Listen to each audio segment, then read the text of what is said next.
Good evening, everybody. We're going to see RockShow, and for me, it's a great happy memory. It's the culmination of a lot of work. Wings came from nothing to this.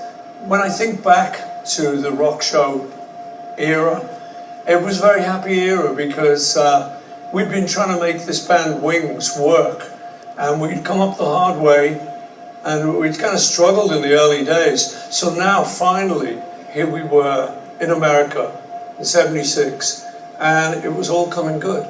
I think the big crucial thing really was, by that point, Linda had learned how to play everything, because she was a complete novice when we came in, and that was really one of the big decisions. And people slagged me off for that. Said, oh, you shouldn't have this old lady in the band, you know. I said, look, you know, when we started with the Beatles, we didn't really know anything. We were just fresh out of Hamburg. We had a few songs under our belts, and we had to learn that Fame game. So I like the idea that we would all learn it together. And by this time, Linda had had enough experience to know how to play all the songs, to know how to sing all the harmonies.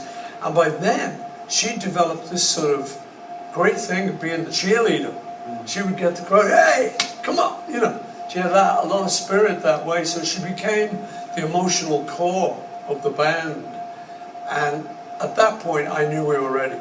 You know, I think I realized that the band had now had enough practice, and we needed to see if we could make it at a bigger level. And America, you know, is the bigger level if you're from England, Europe.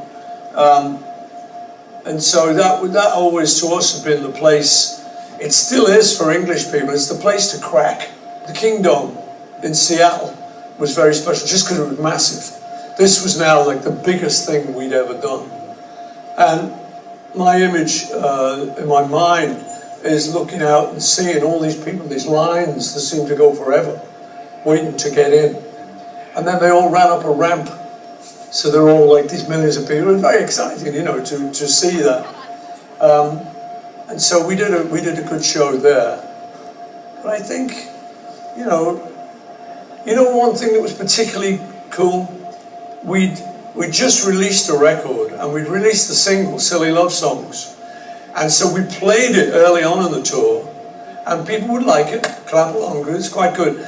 But as the tour went on, this record had shot to the top of the charts. So people now loved it. And it was more than like it. Now this was a familiar hit we were singing. It was brand new. So that was a great experience. And again, that was a big confidence booster, that people would, you know, actually know this new song. Some of the other songs, they would know them, but they were kind of album tracks, a little bit more obscure. But we loved doing them. There's a song, Call Me Back Again, that I love doing, you know, with the nice stuff on the horn section. And for me, it's great in this film, just seeing the horn section, because that was the only time we worked live with the guys. It was only that during that period. And so I have fond memories of those guys. But the great thing about RockShow, it's kind of solidified that lineup. And now I can just get to sit back and watch Jimmy play. He's a great player. Watch Joe drum, you know. Whereas I can't do that. I've always got my back to them, or they're at the side. So I really enjoyed it, yeah. And the restoration, remastering is really great. So I loved it. Sit back and turn your bloody phones off.